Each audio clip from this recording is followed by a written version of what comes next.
I was supposed to go to St. Ignatius. Really? Yeah. Girl, we could have been knowing each other forever. I'm Kiki, and I'm a storyteller. Everyone has a story, and I'm here to listen. This is What It's Like to Be Here.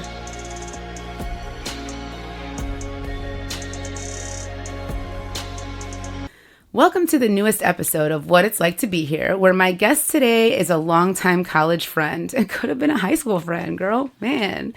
Communications professional, art advocate, actress, community event organizer, and so much more. Like myself, she carries the Aries flame and brings joy and love of life to so many. It's such a privilege to have you here today with me, Vanessa Torres. Hey. What's going on, girl? Girl. Besides traffic. Oh, yes. Besides the traffic getting here, but I would have not missed it. You were like, oh, should you stop and turn around? I was like, no, girl, I'm coming through. I am riding the shoulder. I'm bobbing and weaving through the snow. I'm getting here, but thank you so much. It is always an honor to be able to connect with you. Oh, I love it. I know that we're distant in terms of being like north side, south side, but we have events. We have moments of like when we're interacting like via text or all things Aries when we're I call it my Boricua brunch when I get to hang out. That's right, Boricua. Oh, yeah, you got the Boricua brunch baddies. Yeah. Our Aries memes that we share, like, oh yes, me, spontaneity, yes, ADHD all day. I know. That's me. Starting something, never finishing it. Yep. But it's always an honor. And yes, I should have gone to St. Ignatius and we would have been high school buddies. I know. But I went to Res. So I had never, I think until you, I don't think I had heard of Resurrection.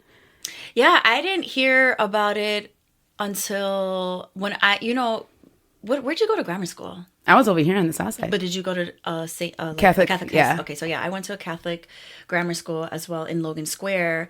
And so when they had the high schools come and visit, it was one of the high schools that came to visit, but I was not aware of it. Okay. And then there was a girl from 2 years ahead of me that ended up going there. Mm-hmm. And then my mom and my aunt ended up I think they did they were perusing through all of the brochures. Okay. And I thought I was going to go to Lane. My mom said no. So that's how I ended up at Res all the way. I mean, from going from Logan Square to Res is a trek. Yeah. It was a diversity bus going to Logan Square train station, Logan Square train station, all the way to Harlem, getting on the 88 Higgins bus all the way to Talcott, up north. It's only a block away from Park Ridge. So wow, you were at the edge, yes, like the edge of the city, as far as you could get. Yeah, so it's an all girls college preparatory Catholic high school that I went to, and so how long was the commute every morning?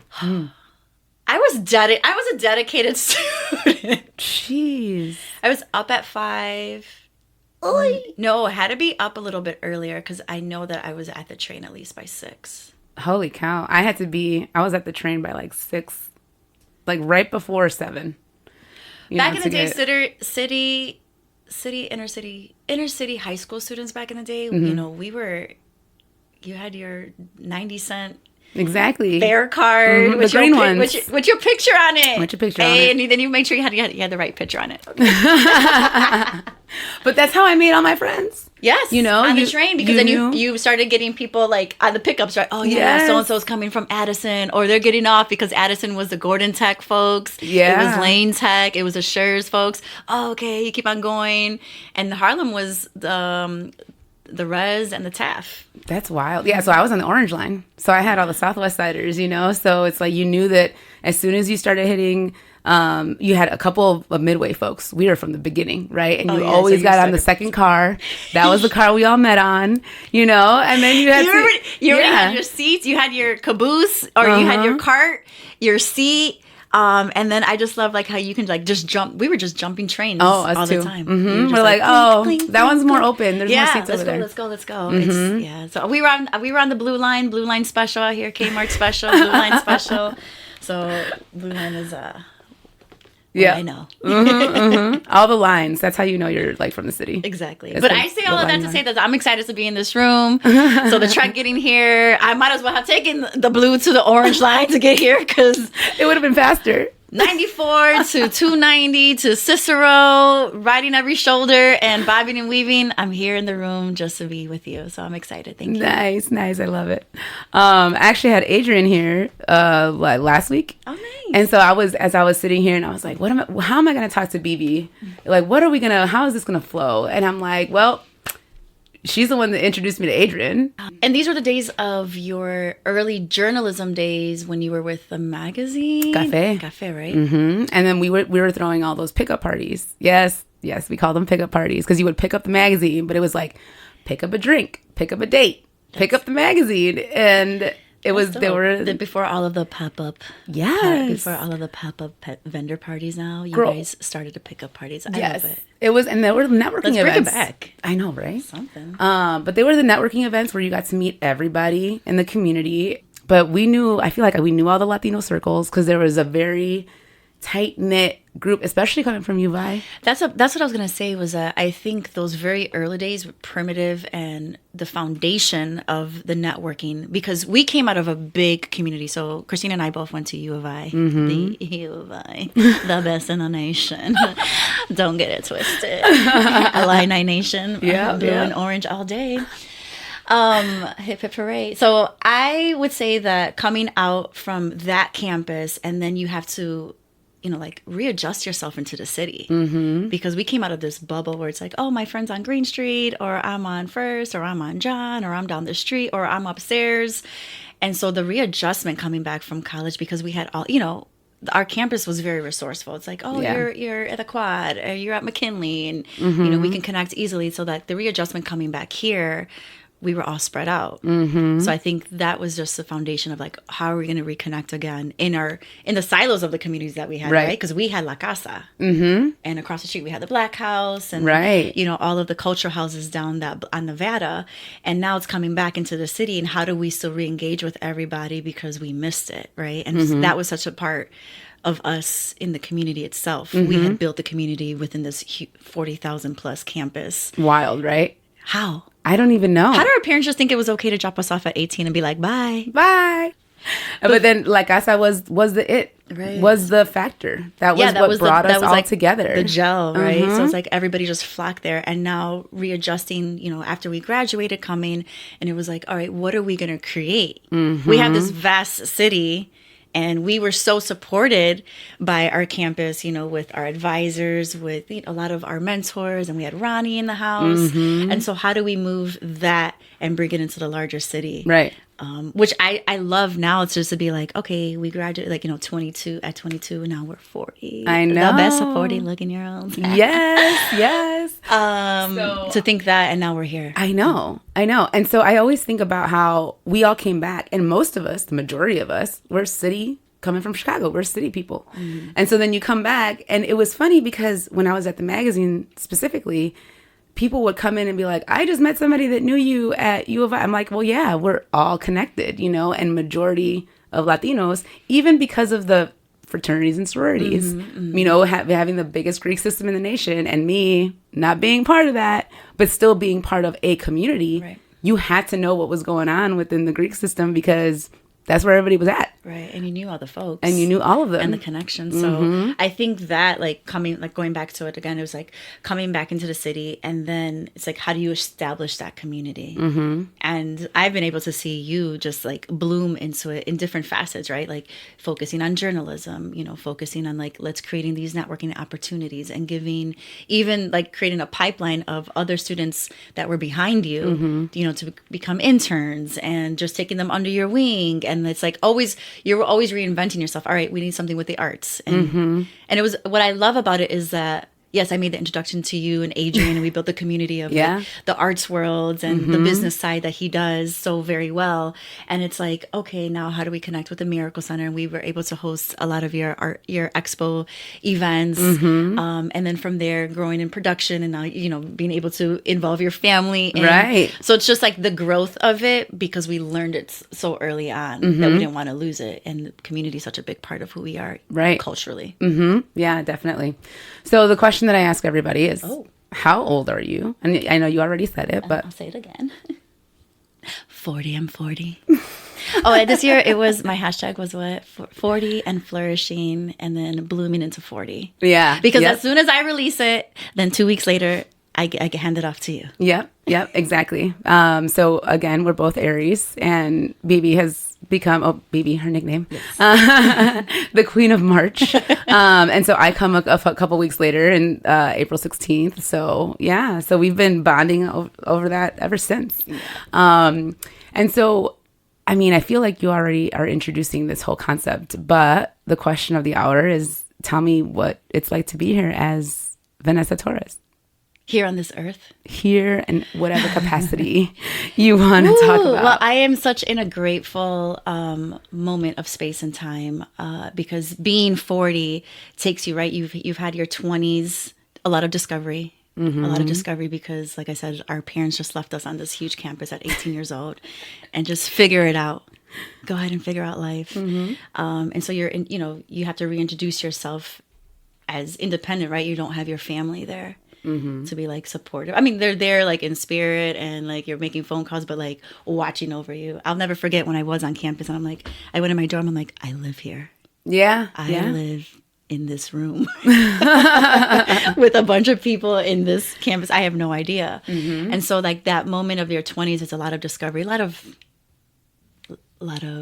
challenges and obstacles, right? Definitely. And then your 30s, you're like, okay, I've learned some of those lessons. Now, how do I reestablish myself? And so for some of us, it was going into corporate and understanding the lingo and the verbiage and how to navigate those spaces, navigating a lot of the spaces with our counterparts and how they are, how other folks are in the same space as us. I worked in corporate advertising for some time. And so in those spaces was like, I grew up in a Latino community. Mm-hmm. And then when I went to U of I, it was a bigger, large, vast community. But then I also was niche to, the La Casa and the Black House. So it's like, all right, I built this community. Now I'm in this huge company in advertising. And now I have to interact at all spaces and capacities. And I was like, oh, well, I didn't realize that.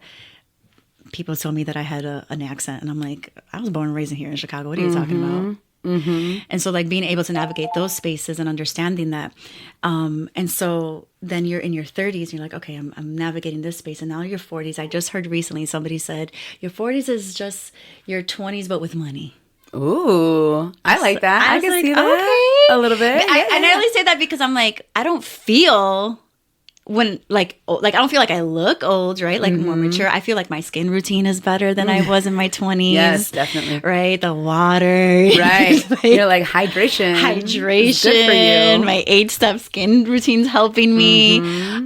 But now coming into the 40s, like you just embrace you're just in full embrace of your authentic self. Mm-hmm. And I was going to ask you that. You feel more authentic now. Yeah. Than you did. I think because I think in your 20s, you're still trying to find your voice. Mm-hmm.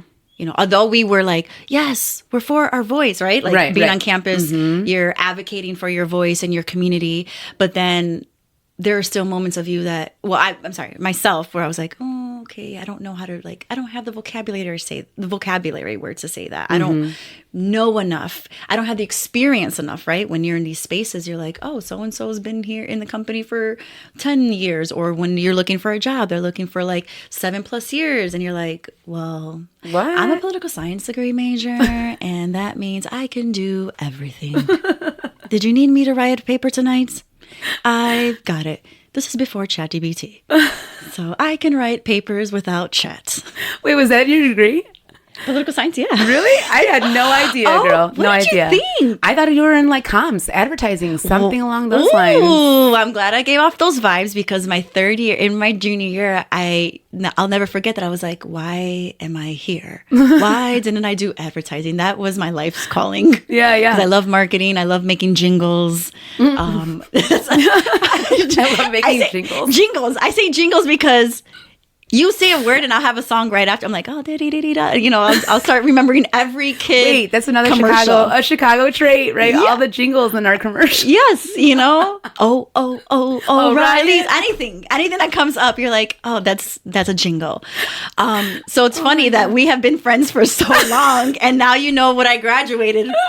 I am a political science major. graduate of You're like, poli-sci. so you're running for alternate? No.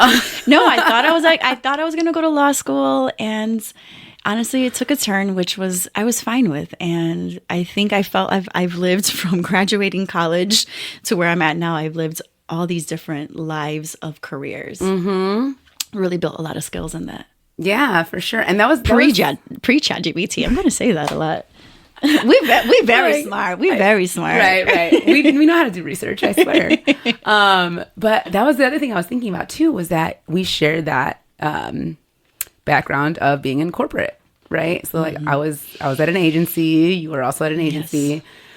Yes. I still am. That's like my 9 to 5, right. You know? And what's crazy is that I think it was more in person where I would get that, spicy Latina, or, you know, I don't know, just you like look very exotic. Random thing. Yeah. What are you talking about? I woke up today, I took a shower, and I'm like, put lotion on, got myself ready. You speak Spanish? Where were you born? I'm like, here. You know, we just know we can speak different languages. I don't know what to tell you. And it was interesting how it was like almost not too similar to U of I, because U of I was a real culture shock.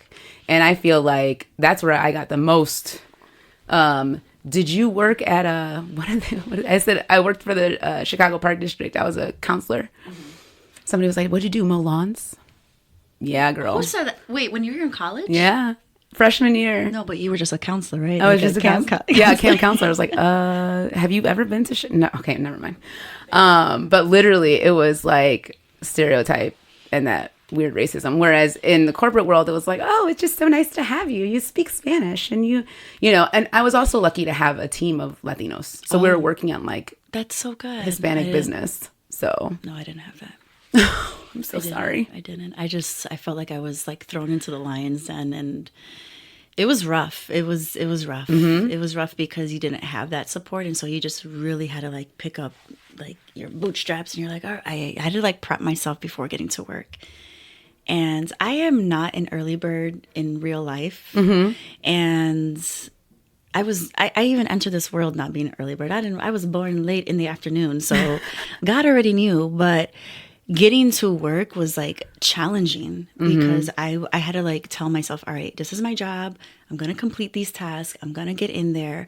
And the moment I sat down in my office, it was like, I had so much self-doubt, right? The imposter syndrome before the imposter syndrome word. That's real. Was totally real. And I wish I had the tools that that we have now to be able to talk to, 27-year-old Vanessa, 26-year-old Vanessa working in the advertising agency world, then to be like, girl, everybody's just trying to figure it out. Right. Right. You're just like, here's a deck. And I'm like, man, how the hell did people... They were just making stuff up as we went along. That's exactly what was going on. What's a deck? And they're like a PowerPoint presentation. I was like, why do you call it a deck? Exactly. Like all of the jargon that you had to learn, I'll never forget that we had, that you're just learning on the fly. And I was like, yes, of course, check mark. And I'm like Googling what it means. And I'm picking up the ad age magazines that were in the office. Right. I'm like, let me start studying. But you're just thrown in there. Like the onboarding process isn't like, here's a glossary. It's just start your day. Right. Yeah. And back then, there was no consideration for any of that. Whereas now, I feel like there's protocols. There's, hey, let's keep a glossary for people who are joining so that they can get up to speed a little bit quicker and they can understand what's going on. So there's a lot more, and that's the one thing that I've realized, there's a lot more empathy. Yes. In the corporate world. Now. So coming back to your question of like who I am now is just like that evolution from, 20s to coming into the, entering the fourth floor and this new decade of 40 is like really flourishing into who I am because I've built so many skill sets and connections and communities and picking up on, even the lessons, the things that we'll say as mistakes, or, I don't want to say regrets because those are lessons. Yeah. Right? Yep. You can't really go back. If I can go back and change the hands of time and erase it, but it wouldn't have built who I am today to be resilient, or wouldn't have built today who I am today to be like, all right, I remember when this happened. Let me pivot Right. from that. And I think now it's just like a better understanding and encompassing that world, right? You were talking about like empathy. And I love working with like the juniors and seniors in high school, and then college age are my my sweet spot, because I remember what it was, because we didn't, like, yes, we had this big campus and the support and resources, but it's the aftermath of when you come out, because nobody gives you a handbook. Right. Because for us, we were all the same age, and we're all Right. trying to swim. We and were all trying to what are you doing? Where are you going tonight? Where are we? What are but even studying together, right? I would get asked by all of these, the fraternity brothers of, whatever fraternity. They're like, can you help him write a paper? And I'm like, sure, if that's what's going to keep you going to school. And we were literally all trying to just help each other and navigate this world that we didn't know. Right. And I don't think obviously like our parents could only do so much, right? And you're a parent, so you're just like, there's no manual to your child's, or there's no manual to like their next phase. And also, with generations, a lot of things are changing, right? We came in the shift of where we know what it is to be without social media and without phones, and we know what it is to play outside versus like, like my niece now, Generation Alpha, and my nephew who was just born Generation Beta. They'll never know those lives. I know. It's so wild. Like we can be outside. How do we, I was telling AJ, I'm like, man, remember that? We used to be like, yeah, I'll meet you. Yeah. Like, I'll just meet you. And it's like, I'll meet you. I'm going to come off the bus. Right. I'm going to take the train. I'll meet you there. And just wait for and me everybody right was, here. and like, And people cool were with just, people were just waiting. Yeah. Now, I'm the most impatient person. I will not wait. Like, I felt so bad just getting here late, because I'm like, oh my God, this is crazy. And I'm just running around with the GPS. Yeah. We didn't have GPS. We didn't even have that. We just knew how to get around. And there was no cell phones, right? It was like literally just like this window of time. Right. And we just knew how to get around, just hopping on the blue, green, orange lines. Or any of the buses. And what's crazy to think now is that we didn't have like the apps like where it's like, oh, your train's coming in 3 minutes. We just felt it. We just knew in the air, like, you know what it was? Like, I felt the trembling. Hurry up and run. I don't have enough, like, the swipe. Somebody better just hop over that. Right. I don't have time. I know. Oh my goodness. Yep. No, we didn't go around with our cell phones, like how much time we have left. We just, I'm not like, I wasn't a watch person. So how the heck did I just get around? Don't know. I just knew time. Right. It was literally like you're flowing, going with the flow, right? I don't know. I wonder if we could do it now. If we like put our phones away, like disconnect. Actually, is there a day like that? I feel don't know, like there was like something I read. Me. You talk about being a Chicago kid. You talk about Logan Square a lot. Tell me about growing up. Tell me about your family. Like, who was the first to migrate here? And growing up in Chicago. I'm a big Chicago girl. Oh, yeah. I'm a big Chicago Boricua girl. Proud. I'm actually first generation Chicago. So I think that I take super pride in that. Yeah, that's awesome. Right? Because usually it's like, usually you hear people like, oh yeah, my parents, well, for me, my parents came from Puerto Rico here, but my mom has roots in New York. Oh, okay. And so we don't have any family connected to Chicago. So my siblings and I are the first line. Wow. Yeah. Okay. I'm thinking that I'm able to like unpack this like this. But so my mom was born in New York. My dad was born on the island of Puerto Rico in Vega Baja. And then my mom from New York went back to the island, and she would go back and forth because her siblings were then born on the islands. And so she didn't come later on. Sometime like maybe like she was 10 or something around there. And so, same with my dad. Okay. So my dad came from Puerto Rico here because my grandfather during the time, the 1950s, was during the time in Puerto Rico when they were offering jobs here in the city of Chicago through the steel mills. So they actually were all they all migrated to the south side of Chicago. Okay. So my dad was raised on the south side of Chicago. Wow. Which for me, I'm a north side baby. Yeah. 1,000%. I'm serious. I don't have like any like roots in terms of like understanding the south side of Chicago like that. But he came probably when he was about 10 years old over here. Wow. Okay. The steel mills, man, they attracted a lot of Latinos because you have a lot of Mexican, a lot of Mexican families, Puerto Rican families. This is like the first I heard that real like Puerto Rican families were going there. because obviously I'm Mexican, so we just heard about all of our, family, friends, and everybody that would. So I think live on the east side, right? The southeast side. Yeah, southeast side. So my grandfather was the first one to come out here on the Torres side, and he was working on the southeast side first. So he was out here before he brought over my grandmother and the 3 oldest kids. Okay. So my dad was the 3rd out of 5. And then later on was able to, save enough money to bring them over. We did actually a play called Chicago's Puerto Rican Story, and it was talking about the migration of what the Puerto Ricans that came in 1950s and 1960s. Okay. So what their experience was. And I was able to, we did that in 2019 at the Miracle Center, and we also did it in 2012 with our teenagers. So the adult ensemble, we did it in 2019, and it was a beautiful experience because I was able to ask my dad those questions. We talked prior to really getting on the podcast of like being able to document our parents and hearing their stories.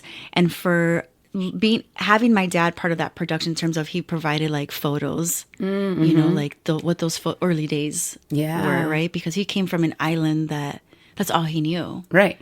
Weather, climate, food, language. And then coming to Chicago in the winter, in the brutal winter, and they've never experienced what that cold was. Right. So they came off the airplanes, not into the jet bridge. They came off the airplanes straight off the stairs. Into the runway, right? Yes. Yeah. So my aunt, I remember asking her, my dad's older sister, Titi, how was it? And she's like, I didn't have a coat. Oh. And so we came in the coat, and back then, like all your kids, they dressed up, right? So my aunt had her dress with her stockings and all that. And my dad too, they were always dressed up when they were young. And my dad's like, I just had like this little blazer, this little, I couldn't imagine. I'm like, man, I go outside, I'm bundled up. Right. Like I want to look cute, but no, not anymore. I want to be bundled. I'll go outside in my quilt. Thank you very much. Right. Yeah. So hearing those stories, and it's like, oh my gosh, how, the language part. Right, that too. And even when they were put in schools during the day, back in the day, they would put them in special ed classes because they spoke Spanish, and so it isolated them. Right. So my dad had to endure all of that, and then being in the south side of Chicago, he had a lot of black families, and they didn't understand what Puerto Ricans were, and they spoke Spanish, so they were interacting, and so that you're just coming against like culture and being in a big city, coming from an island to a big city, language, food, access. Yeah. So I couldn't imagine like just the resiliency that they had to like develop as a family, as a family unit. And out of my dad's siblings, like my dad is like the patriarch of the family. Like everybody leans into him, and he's right in the middle. How many siblings? There's 5 of them total. So my dad's right smacked in the middle of all of them. And just like hearing his story and how, like when he was in high school, like he was part of boxing, and like he was in a gym, like very active, and like he built community there, and even helping like his parents, with the translations, because my grandfather was in a factory. Yeah. So all the factory workers, they were all the Puerto Ricans that they had brought over. And my grandmother, she was a homemaker. So making sure that the home was, well and taken care of, and the kids were fed. So they only had each other. And so their kids were the ones who were learning the language. And so I think just like hearing that, I'm like, okay, and understanding where they came from and so much fight they had to go through. We talked about the 1966 riots of the Puerto Ricans with the police force in Humboldt Park and fighting, or in Lincoln Park, because we came from the southeast side and migrated up to Lincoln Park, and now Lincoln Park is, everybody wants to live there. You can't even touch the lands, but we were there first. Yeah.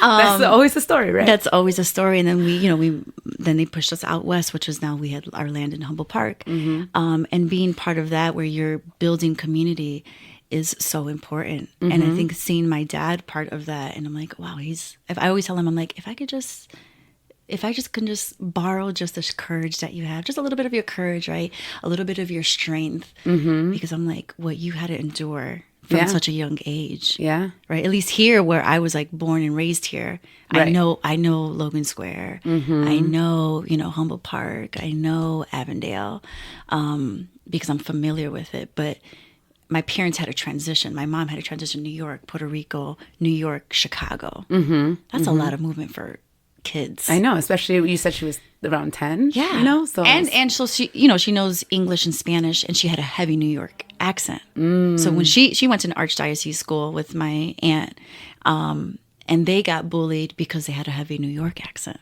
Oh, so although my like their goodness. language is, they know Spanish, right? Right. She speaks fluent Spanish, but she had gone back to New York, so they speak English. Right. But then she had a heavy accent.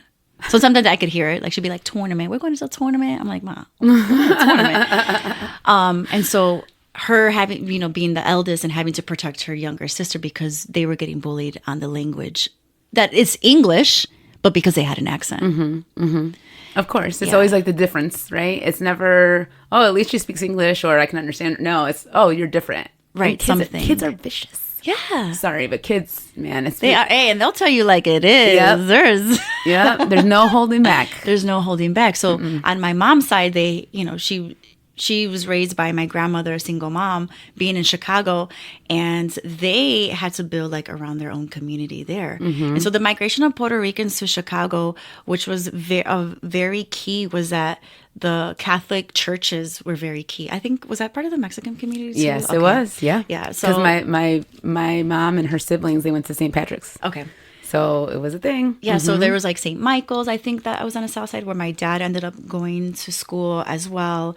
And the churches, like the church basements were so, so pivotal because that's where they communed, right? So that's where they would have, their parrandas. Let's share in our meals. And so during that time, the churches were such a pivotal point and foundation for those of us that had, came from the islands. And it's interesting because like I said, I feel like I never thought about just like Latinos, right? Generally speaking, that we would be going all to the same like locations. Because like I said, growing up, my grandfather had, parientes that lived on the southeast side because they worked in the steel mills. Right. And so I think they were compadres, so the kids knew each other. And so they would go and visit. Whereas my grandmother and my grandfather were in Humboldt Park. So that's where I was born, right? And so you were? Yeah. What hospital? St. Mary's. Oh, St. Mary. What? St. Mary and Elizabeth now that it's called wow. on Division. Yes. And so that's where I was born. And so that's why people, when I moved, people were like, are you Puerto Rican? I'm like, no, we're Mexican.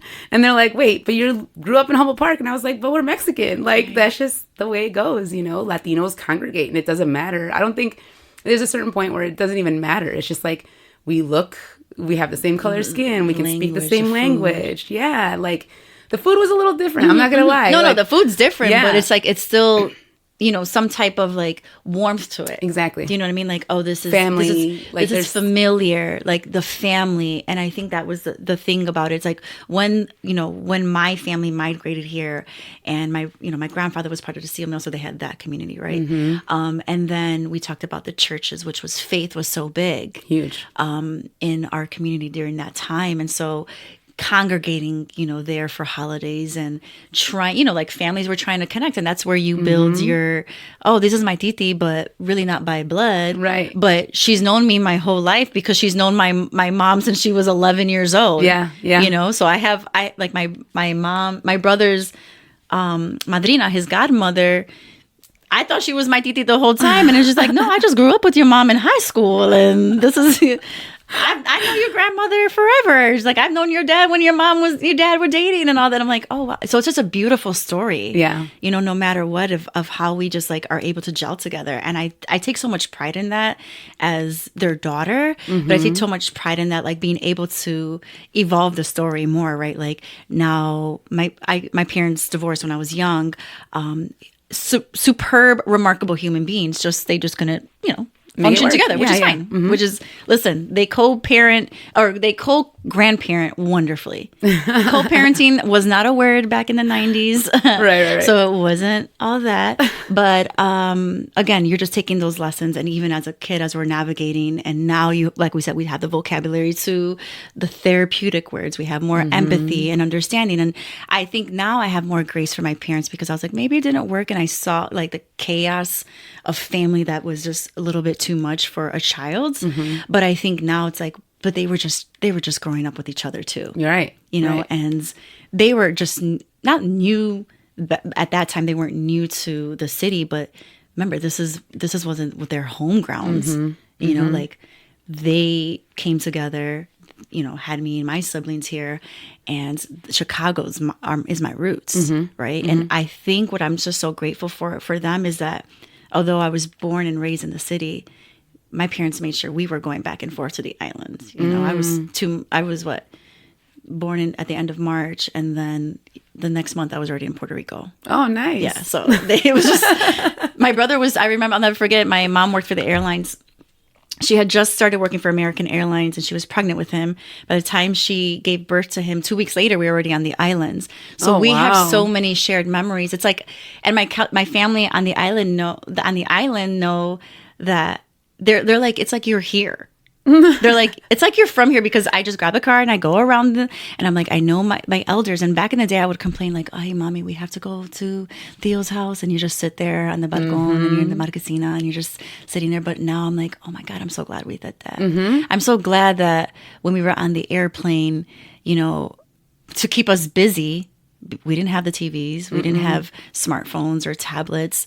I'll never forget, my mom just gave me a map of Puerto Rico to color. And because of that, I know where all the pueblos are. I can navigate the islands. That's great. Because of that. Yeah. And my dad had this little like picture book of the island of Puerto Rico, and I learned, you know, the bird. I learned, no, seriously, the national bird, the national flower. Like I had to memorize these things.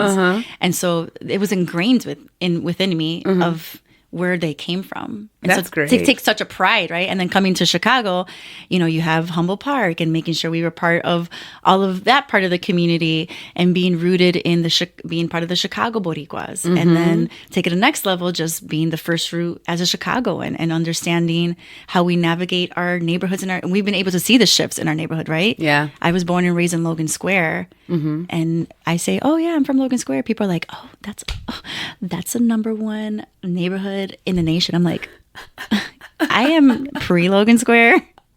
That Logan Square. I am pre that Logan Square before we had lights on the block. And I'll never forget it. Like when, you know, we're the 90s baby. We're the 90s kids of the Dynasty Bulls. Yeah. So when we won, oh my goodness, we were on the block. Yep, we were too. No lights on the block, hanging on the cars. Yeah.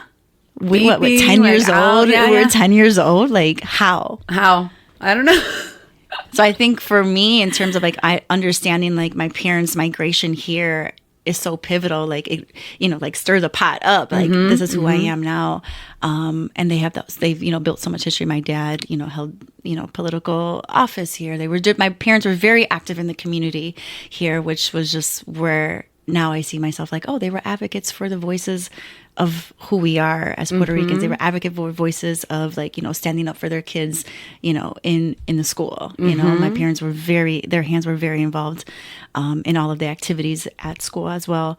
And so I appreciate that. And I just, you know, have to give them grace because sometimes, you know, I'm frustrated with them as a kid, but not understanding that they were work all day. Right. They're not remote work. They had to show up. So they had to drop you off at school. They had to wake you up, feed you, drop you off, come back, pick you up after school, and then deal with yourself. Right. With all your high, I'm talking about myself, my high emotions of life, and thinking that school was the end all be all of whatever was happening, and I still had homework, and they had to sit down and do my homework with you. Yeah, that's a lot. I give it up to parents. I know. Let's give it up. No, before ChatGPT, I was really learning. even when before my ADD and my ADHD and all of that, I was in the hallway a lot. Oh my goodness. In detention. Oh my no. It's bad. Oh yeah, no, and I think as a parent, no, I mean, but I feel like even right as you grow up, you just start having this perspective and understanding of like what your parents actually were going through when they were having you, when you were growing up, and it's like they weren't a complete authentic being either, and they were growing into that without the resources that we have. Wait, you know? Are you the oldest? Yeah. So as the eldest, you know, you take on. You're the third parent. Yeah. Right, because like you can feel the like whatever was happening in the home, and then you kind of report back to the younger ones, like, all right, we got to be on our stuff today, right? Because My mom is a flight attendant, so my mom just came off a flight, you know, like she's tired. But we always had home cooked meals. Wow. Yes. I don't know a life without home cooked meals. So I am not a fast food eater. Okay. I'm like, That's I great can't, for you. I can't. No, I can't. Like the smell of McDonald's or anything, like, me da asco. I'm like, ow. But I will admit that when I do go to an airport and it's an early morning flight, I will have the McDonald's pancakes. I mean, That is my thing. But other than that, I will not take that square scrambled egg because that's fake to me. However, yeah, just like as the eldest, you're just taking on like, all right, whatever's happening in the house with the parents, and then you're reporting back and trying to like regulate everyone's emotions on top of like regulating your own emotions you don't know because you're a kid.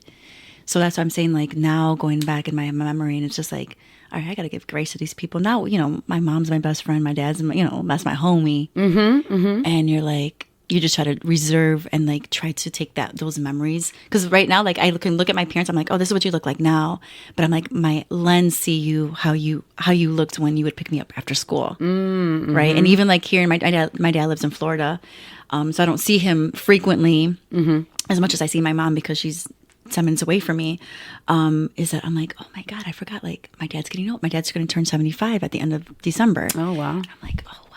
But I just remember him like picking me up after school and we were doing activities, and you know, I'm so grateful that he's so sharp, you know, that he's sharp and we're having these conversations. But I'm like, this is a part of like where you're in your 40s and you're some of my friends who are parents are taking care of their kids and raising their kids. Meanwhile, I'm just the happy titi being able to be part of all of my friends and their kids' lives, and then my own siblings and their kids as well. And then you're like figuring out like your parents, right, you know, like how to navigate that. And it's like, it's beautiful to experience, but you're like, what's next? You know, right. Like how do we, you know, gel that and create memories and then create our own traditions. Yes. Right. In Chicago, we have beautiful landscape of food, restaurants, of activities, of moments of like we get to create what a holidays look like, and other traditions like summertime shy is the vibe all the time. So it's like we outside. Yeah. I'm outside all the time, like all the time. I just love having a backyard because of that. It's just like you throw some good stuff. Just being outside. You throw some good stuff. Game night. Yeah. So when you're talking about Logan Square, talk to me about, you know, do you still live there? How do you feel with all the changes? How are you making it yours now? So as I mentioned, I was born and raised in Logan Square.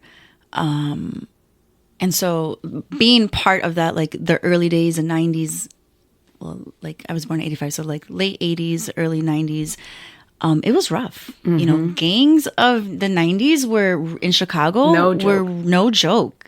You and especially for us, you know, we were younger, right? So like 90s, we were 5 years old. By 95, we were 10. So you don't really understand what your parents were seeing out there. Like, yeah, you can't walk out with those colors, right? Even though I do remember that. Do you remember like drive-bys were a big thing? Huge. I'll never forget because we had one of my titi's comadres, her son was super close. He's like a cousin, right? He was, I would say, one of my cousins that grew up with us. We were up to the age of second grade. He went outside and he got shot on a drive-by. Just going to the neighbor's house. Yeah. And I'll never, like, that is like imprinted in my brain like no other, because it's like those times, and I say dark, not because like, some of the emotions were dark, but I meant visually dark because we didn't have the street lights like they would shoot them out. Right. We didn't have, yes, exactly. I remember that because in Humboldt Park, it was the same thing. And you would hear them running through the gangways. Right through the gangways. And the chiflados, they'd be whistling real loud. And you'd like, something was going on. And everybody's just like, go to the back of the house. Don't stay in the front of the house. Yeah, you couldn't hang in the front. So stay in the middle. Yes. Like an earthquake. Yes. And you couldn't like leave your backyard, like the gates. And so the early 90s in Logan Square was, and I try to compare it to, do you remember the Ninja Turtles movie back in the day? Do you remember the Ninja Turtles? Yes, of course. Go Ninja, go Ninja, go. Which one? Yeah. First, second, third? First. So like those scenes, how dark they were, that's how I like remember Logan Square, because we lived where the Goldblatt's Goldblatt's, yes, okay? yes. Oh, Goldblatt's right there. We were on Diversey, right on Campbell, right under the viaduct. Yes. In between the other train. Isn't there an IHOP around there? Yes. Yeah. Yeah. So we used to go to the IHOP. Yes, exactly. So it was like right there on the block. Things were just, there was just, you had the D's down, like Disciples down this block. And it was just so much that was happening. So like my mom would pick us up after school and it's like, go inside the house. There was no playing outside. You couldn't play outside during that time. And when we did, we were playing outside. I had friends that lived up a little further north by like Foster. Okay. That's where I was riding my bike up there. Or my dad would take us to the Forest Preserve and we're like riding bike up there. So yeah, the early days of Logan Square were just a little bit rougher. And the scene, we moved from Campbell to like a few blocks over where my mom currently lives. We still have our childhood home. Oh, wow. Which is beautiful. That's because awesome. Now you can't touch anything on that block for less than $1 million or 1.2, to be honest with you. Wow. And so when we moved there in 95, 96, on where we're at now, my mom's house, there weren't a lot of families on there. So we were like the only family. I remember there was like a little kid down the block as well that we would play with and like another family across the street, but there weren't a lot of families. Okay. And it was, again, no street lights. Then as, time is evolving, gentrification is happening, more restaurants, more small businesses are popping up. As we see that shift, now you go on my mom's block, it's a full on family affair. We're having these block parties. When she just had one in the summertime, I'm like, I love it. I'm like, they're having the inflatables. They have a band. They like full on. Everybody's taking on just being family focused on the block, and a lot of those kids are going down this, down the street to the local school. So there's like CPS Brantano. There is St. John Birchman's where I grew up on, right on the boulevard.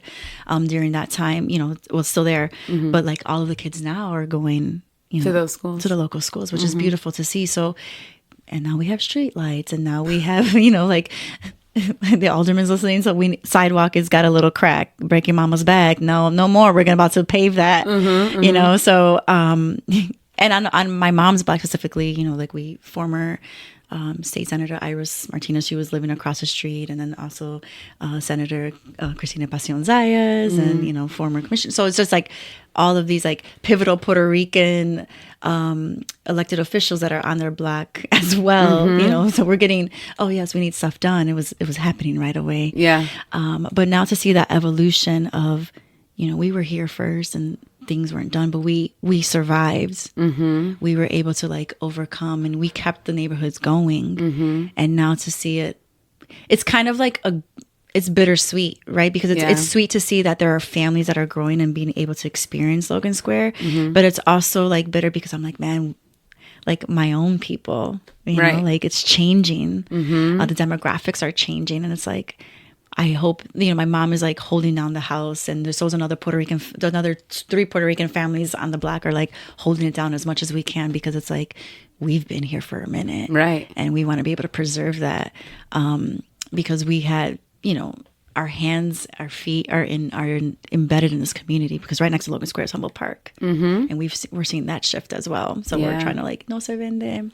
Girl, that block does not look anything like I remember it. I think that's the hard part too, is as you're growing up and seeing, like your community change, you're like, but this is where I used to eat. And this is, so the memories flood in, and it's like, as I'm driving through the boulevard, on Logan Boulevard, and I'm like, man, there are more trees than I've ever seen on the boulevard. Wonderful. We need all of that air, and that's what they say. I know there's data to urban planning where there are communities with more, where they plant more trees.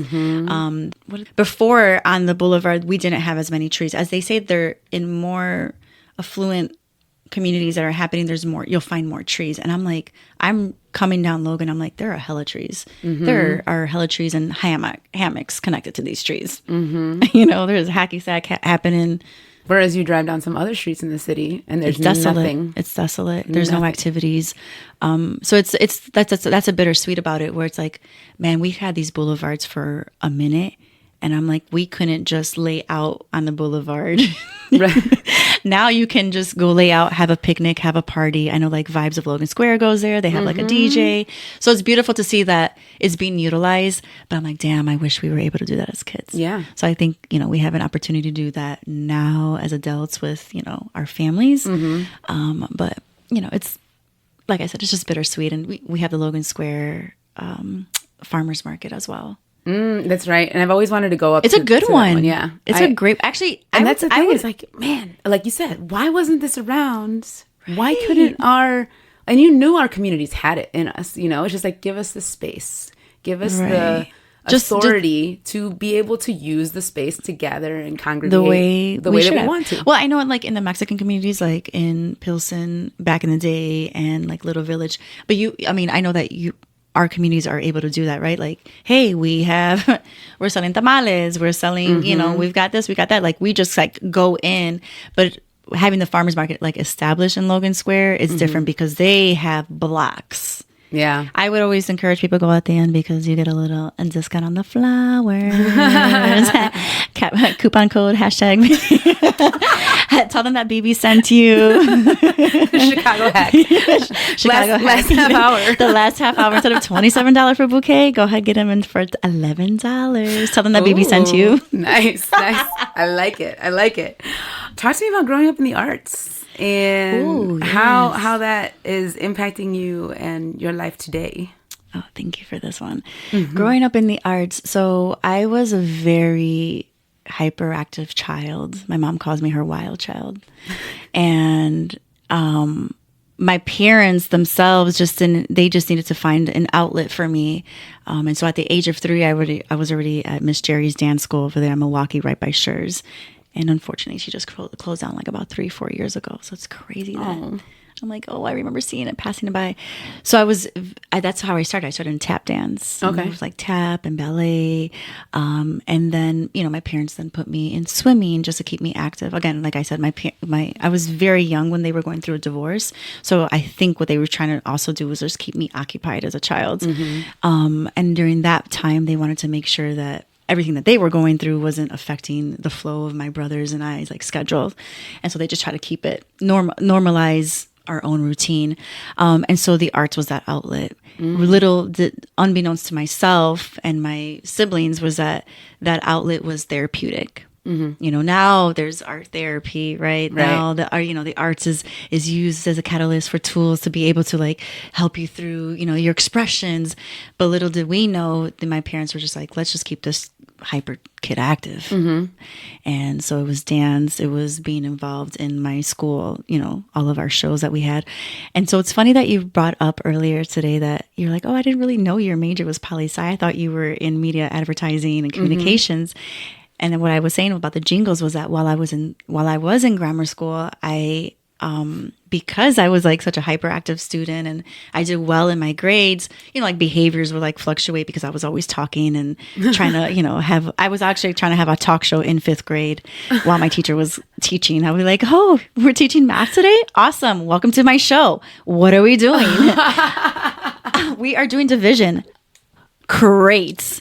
And the next thing I know, my teacher, shout out to Mr. Schweider's 5th grade class, SJV, would be like, you're going to the hallway. I'm like, perfect. Take a break after these messages. That's exactly no, I kid you not. That's exactly how I did it.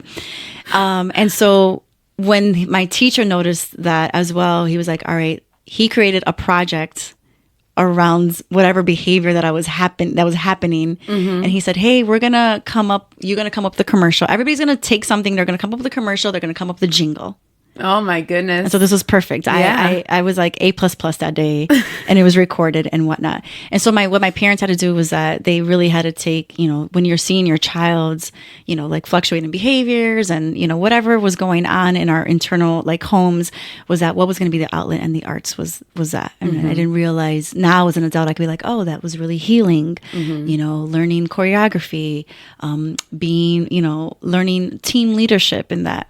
And so it was dance. It was being part of productions, which then led me to meeting Mary, who's the founder and executive director of the Miracle Center at the age of 10, to be part of the Miracle Center. And we had met at the church, our home church, right on Diversey as well. And so at first it wasn't just like focused on the arts. It was just a camp in that part. It was called Keen's Camp. Okay. And so my brother was 3, my other brother, if I was 10, he was 8. We were just going around the city, and it was just fun camp times. You know, we're going to the beach, we're doing these activities. We were in like Gatorade. We actually have a picture. We're celebrating 30 years of the Miracle Center. We have a picture of like we were part of a Gatorade Chicago Bulls basketball, and like look at us now. We're able to like 30 years later celebrate having a partnership with the Chicago Bulls, and all of our kids get to enjoy having Joakim Noah, Randy Brown, Chicago Bulls legend come into our gym. And so the arts during that time was such a an outlet for me, because I was able to escape whatever I was going through at my home, whatever I was going through like at school. And then I'm here dancing. I'm singing on stage. I'm tap dancing. I'm like creating jingles. And that's why I was talking about the jingles earlier, is because I'm like, music is just, it comes to me in my head.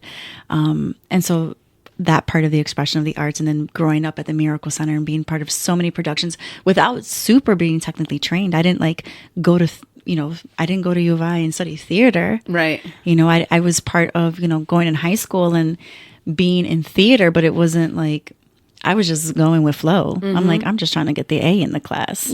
I'm gonna memorize this whenever I can. I'll figure it out.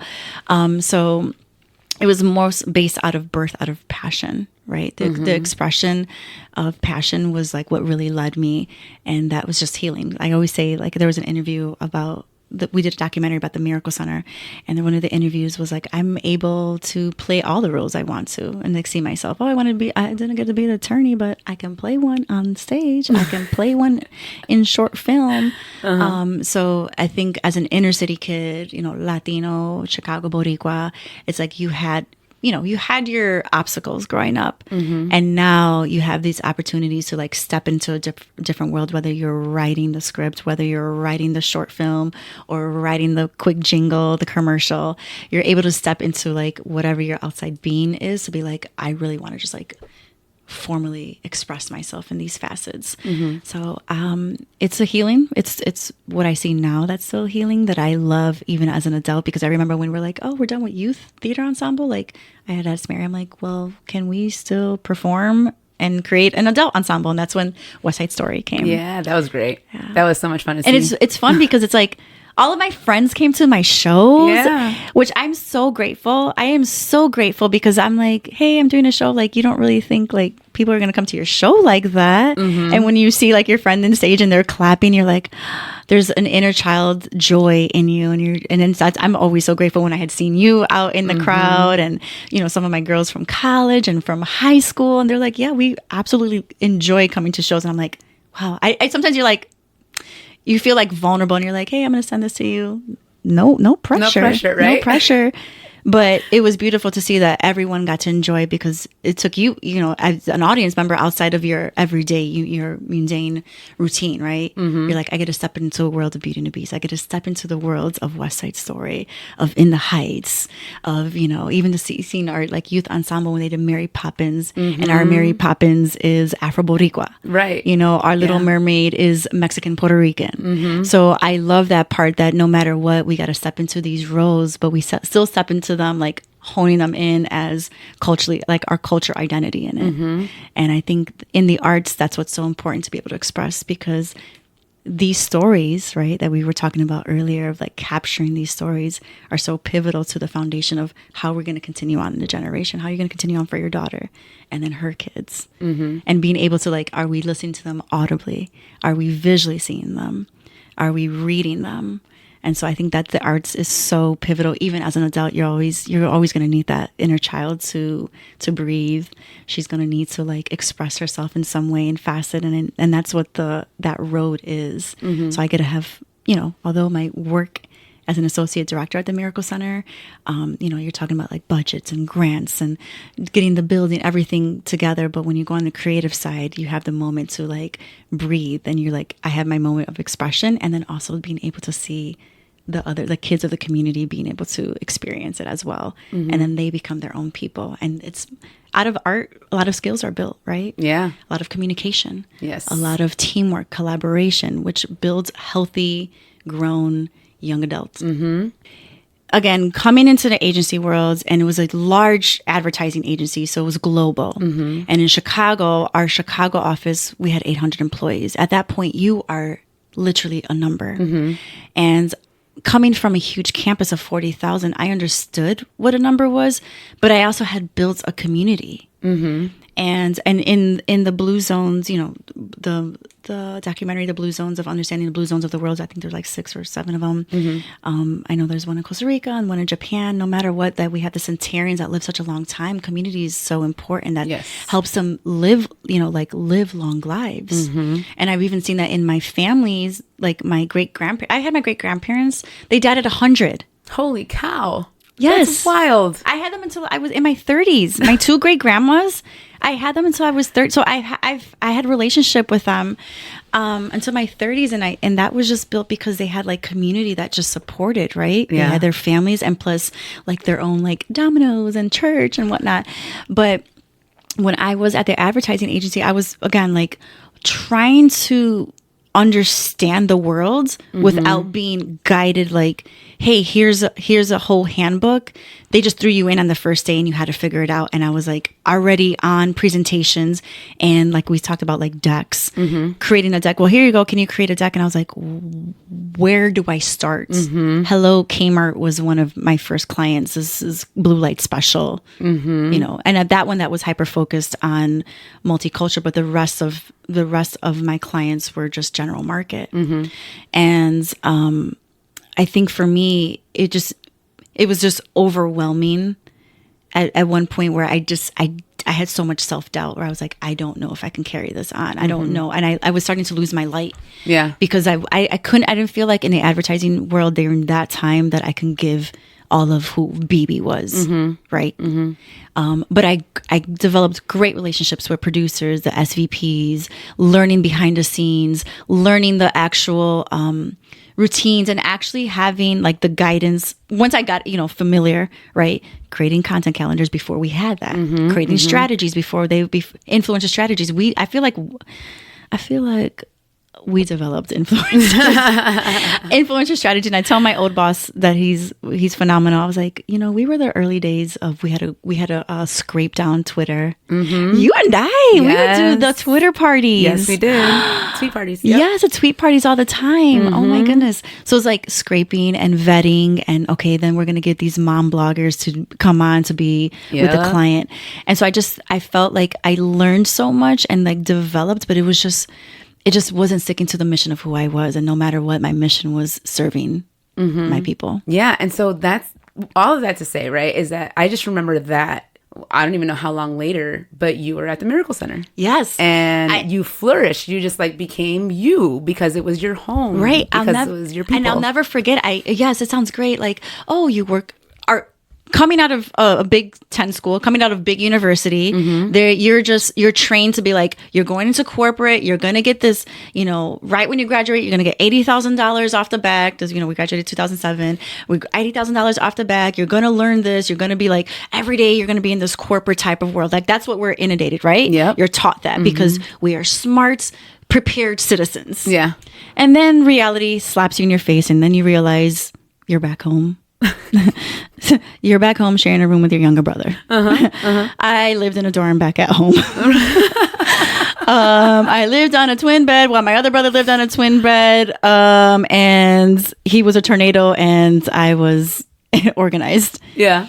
So, you know, then you're like, now I have to have a job. Right. While being with all these humans in this house. And I'm trying to be an adult. And trying to be a young adult. When you come home. And then your parents still aren't registering you as a young adult. They're not because you're the eldest, and they're like, oh, aquí yo my, you know, like I have the rules. Right. This is my rules, my house. Aquí yo mando. Yeah, aquí yo mando. Gracias. So it's just like this is happening, and you're just trying to figure yourself out. And so like I actually came back. I was actually living in Brazil, and I came back, went to the Miracle Center, was the youth development director for about 3 years, and then I went into a smaller communications firm, and then I went into a big advertising firm. Okay. So that was a good stepping stone, going to like a smaller agency that kind of prepped me because I worked in account exec, and then I went into a hybrid position, not like remote hybrid, but they had me in all these positions at the agency because I don't think they could figure me out. Yeah, I was like, trying to figure them out, and they were trying to figure me out. And at the end of the day, I'll never forget the CDO of the agency was like, maybe you're just not built for general market. I said, I had a taco in my throat and I was like, I wanted to cry. God. And then HR is just there protecting the agency, and they're just like, we're just trying to help you grow. And now in retrospect, I'm like, yo, there was hella microaggression that happened. Mm-hmm. Yeah. When you're typing fast, and I remember, I'll never forget, I was like, I was, blah, blah, blah. The word was, and you're typing fast, you had a typo. So I put WSA and, whatever. I flipped the words, and he was like, you need to make sure that your grammar is correct. I'm like, sir, it is one word. How do you not send an email without did it have to be perfect? Do we have to be perfect in this world? Yeah, and I think that's a generational thing, because the same thing happened to me, where it was like they would get nitpicky. Yes. And you're like, he I'm printed sorry. it out. Yeah, and you're like, chill, bro. Yeah, let's take a chill pill today, because today is not the day you want to deal with me. Right. But yeah, so I started losing my light. I just didn't have passion for those clients, right? Mm-hmm. One of them was KFC. I mean, I don't want to sell chicken. I don't really care for KFC. I'm not a fast food person. I mentioned that. I'm not in this industry to sell you this chicken that really is horrid. Right. But if you're going to hire all my people, I put everybody on the project. Even my 6-month-old nephew got his first check because he was on, we did pictures. And so, we did a whole video, and I'm like, well, if you need to go ahead and do some data, you're going to make sure we pay my people, because this is all the data that you want, and you want a survey. And we also had, done some data on Kmart and who the audience was.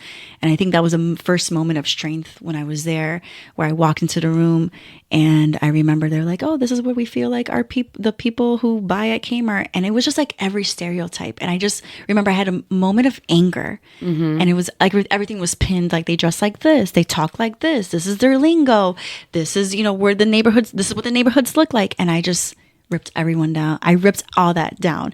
And every white man in that room looked at me, and they're like, so do we have to start again? I said, so this is what you think about me and my people? Mm-hmm.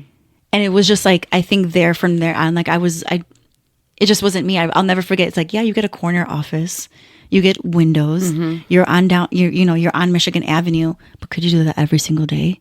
No. What the hell was I doing? Yeah. I was making good money.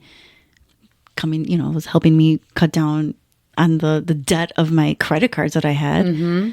But I wasn't, that doesn't fuel me. Right. It didn't fuel me personally, my own purpose, passion, my own mission, my life mission. And so it was a lot of prayer. Mary's my mentor, and I would talk to her every morning and be like, when I was going to the red line, I'm like, could you just give me some words of affirmation before I walk into these doors? Because I felt like I was alone in this building. And, getting ready as I was going, I'm like, God, find me something. Find me something to get out of this. I just can't jump ship. I'm a single woman who still needs to pay rent and all the utilities, everything else, right? I have responsibilities. And so for me, it was just God, just throw me a lifesaver. Yeah. And I will never forget the moment when I was working at an agency, and they're like, hey, we have another account. We're not sure if you're interested in. And I just took that moment. I said, listen, I don't want to jump to another account. I had so many. I was on 9. And I'm like, I don't want another account. If you guys cannot find, if you cannot find a new role for me here, I'm okay. At this point, I'm like, just buy me out. Right. And I'll never forget, Mary was like, oh, I have this grant that's open and looking for a position. I'm like, done. Done. And 2 days later, they're like, oh, we can, you can either be on here, or if you want to, we can create a severance package and all this stuff. And I'm like, I'm out. Yeah. I'm out. And usually, a lot of agencies, you get the farewell Friday, email. I was like, we ain't doing this on Friday. We're going to do this on Thursday. So come to my desk. Right. Let's go. Yeah, I'm out of here. However, I say all of that just to say I did learn in terms of production. I did learn in terms of strategies. I did learn in terms of creating connections, and a lot of folks who were there. That one of my boss that did take me under his wing in terms of social strategy, that later on ended up helping us at the Miracle Center. And so just beautiful connections of folks that I'm able to sustain no matter what. And the friendships that I did build on there. And one of my girls, I ended up going to her wedding, her bridal shower, seeing, nice. Now she has her twin boys. And those are friendships and connections that are just, for me, just so, they mean more than being at the everyday agency that just sucked life out of me. And so I think that's when, as you're mentioning Adrian's interview, is that the arts is what probably like I needed back. And I'll never forget when I went back to the Miracle Center, Mary's like, oh yeah, you should audition. I'm like, girl, I cannot sing a lick like that. I mean, I can sing in the shower with the acoustics and I can sing background really well. But she's like, oh yeah, you should go ahead and try to be Vanessa of In the Heights. I'm like, my name is Vanessa, but that note I cannot hit. But you did so well. It was great. But that's what the arts, like all of that was actually healing. I thought, okay, this is just going to be a show. And we're in rehearsals for what I came March, April, May, June. So like 4 months of rehearsals, which I thought, okay, I'm here for my role of being a communications director and also, you know, coming into the show In the Heights as Vanessa. My brother actually played Usnavi. So sharing a stage with my actual blood sibling was beautiful because we had a share moment, you know. So it was like us coming back home and that was healing, like being healing in the community. Little did my castmates know that it was repairing like whatever holes, like, you know how, I don't know if you've seen like an image where it's like just a person as like all the holes, like I felt like, you know, the hugs, right? The love, the just being with each other, you know, all day in a theater, you know, like you cry, you laugh, you fight, you get frustrated, you eat together. But those moments, like even afterwards, you have like the show blues. But I'll never forget just that summer of 2014 was just a blooming, like you said, a blooming moment for me because I was able to come back home. Yeah. Because I think I was like, my shine was coming down and I felt like my soul was dying. And that's what like those pictures, when I look at 20, like that time, I'm like, oh my gosh, who is she? Yeah. And you could see it. Yeah. Like I lost it in my eyes. I lost it in my face. Like my face was like super thin. I wasn't eating, you know, like, wow. Cause I was also trying to conform myself into an image working corporate, like, oh, all of the white girls dress like this. That's exactly what it's like. I was like, okay, I'm a little bit more curvy. All right, maybe I should be fasting a little bit more. No, exactly. I'm like, oh, this is the way they dress, right? They're okay. So I can't fit into a skirt like that. So maybe I would never really eat out of the agency because I was like, if I go eat outside, then I'm going to gain weight. And this is just truth speaking, right? I also have to present in front of clients. Okay, there's a certain image that I was like, I had to try to be keeping up with, like looking at my counterparts. I'm like, well, okay, I don't really look like them. And so that was affecting like my mental health before mental health. Before all of this stuff came out. I honestly think it had to have been millennials, like our generation. Oh, we did. We are like the doing guinea all the pigs. research and doing, but also bringing it to light, right? Like now as adults, we can say, this is what was going on behind the scenes. This is how we were being treated, especially as Latinas, right? In these corporate spaces. I'll have conversations with some white friends, you know, and I'll be like, have you ever been told, white male friends, have you ever been told this? No. Who would say that to you? Oh, I've been told that in the workplace. Exactly. And they're like, really? I'm like, yo, I'm just telling you, like, the conversations are different. You know, the also the approach is different because I'll never forget when I sat in the chief digital officer's office and he's like, yeah, you're not built for general market. How are you going to say that to the white guy down the street? Hey, you're not down the hall. No, you wouldn't. Right. But to me, you did because you know that was going to. I was already at the end, like my soul was being crushed, and you can see that, right? My shoulders were down. You know what I mean? Like I'm like hunched more. I'm not like my peppy self, my energetic self anymore because it sucked who I was. And listen, you can make all the money in the world, which is wonderful because money will give us the resources that we want, but not at the cost of who I am. And that's important. So community is who I am. My family is who I am. And I think, like you said, like millennials, we are the ones who are like, you know what? We're the ones who've been taking the beatings. We're the guinea pigs in this, but we're the ones who are going to be able to change the trajectory of it moving forward.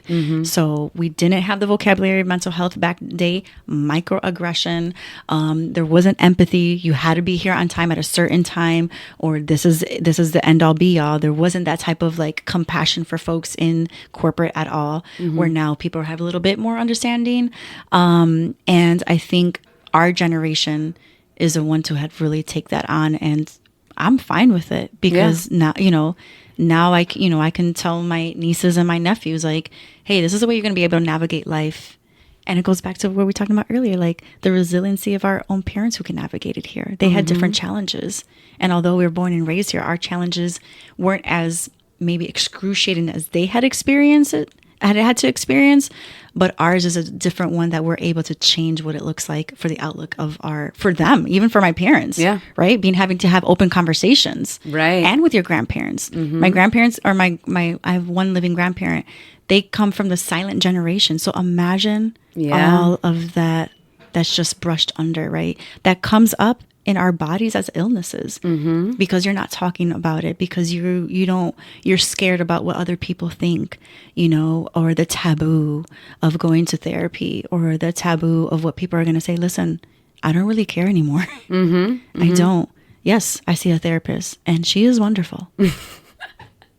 I know. And I feel like I've been to therapy and had to like work out a lot of different things, right? Because I was, especially during the pandemic, I think that's where a lot of stuff just came out. And I was anxious it was ridiculous how bad it was. And like anxiety. And then it was leading to just me not being able to eat. And I mean, it was a lot. So I had to, rip it apart and face it and deal with it. And I'm all better for it. So, but yeah. It's the unpacking part because it's a lot of work. It is. And I think now, like looking back at the generations of our grandparents, of our parents, and then it hit us, and now we're able to we had to do a lot of the unpacking work, and it took some time, but now we're here at a new like decade of our lives to be like, we can stop it. We have systems and we have formulas and we have resources to help us move forward in it. And how do we continue that on? And, we can lean into each other. And I think that's the beauty of this whole conversation is like the beauty of our connections and our communities that, okay, listen, I may not know it, but I can hit up Christina because she knows so-and-so and we can work together. And I think millennials do that really, really well. It's collaboration. Listen, we have an event, but we can't do it all by ourselves. So do you guys want to partner with us because you have your resources and we want to service your families? So let's just bring it on. And I think that's what I love about being part of the Miracle Center is that we have a beautiful space on the northwest side of Chicago, an entire 77,000 square foot campus that is home for all, from like babies to elderly, where we can all just commune together and be able to share in that, whether that's art, whether that's in sports and fitness and just space in general. And so I love being able to see the second and third generation of the TMCers that are coming in, my little, my friends and their babies. And I'm like, oh, I get to kick it with my friends. And then we're just watching their babies, perform, dance and what else. And that's the beauty of community. And I think that's what the longevity of how we're just going to create our history to live on, and the storytelling after that. Yeah. Well, Bibi, thank you so much for being here with me today. I, again, love talking to you, love hearing everything that you have to offer. Love your energy, and I love that you found who you needed to be, and not found it. You always knew, but girl, it's became a work in progress. Yeah, confident and just assured of who you want to be. That's right, and we still can. We can live it in every day, and not to say that there aren't hard days, because there are. Because there are plenty of hard days, but the brighter days should outshine those dark days. So I'm grateful. Thank you for holding space. Thank you for holding time. All right, girl. Well, thank you so much. And for all of our listeners out there, follow me at Click Communications. Email me at clickcommunications@gmail.com. I will put everything in the show notes. Don't listen to me at the end. Bye-bye now. Follow.